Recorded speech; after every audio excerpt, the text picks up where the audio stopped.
Today we are here as part of Operation Zorodon, which is our local approach to tackling the rising levels of shoplifting and handling of stolen goods.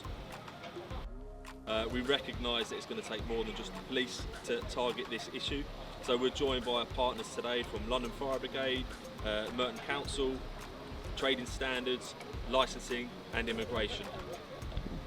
As part of the operation today, we've used selected DNA to mark up over 5,000 items that are most commonly stolen, which will hopefully give us the best opportunity to retrieve stolen goods and obviously prove the offence of handling stolen goods. It's such a prevalent offence, the volume of the offending is astronomical, and so it is a challenge to take it or for us to deal with it. However, if it goes unreported, the situation just gets worse, and it can also feed into other criminality.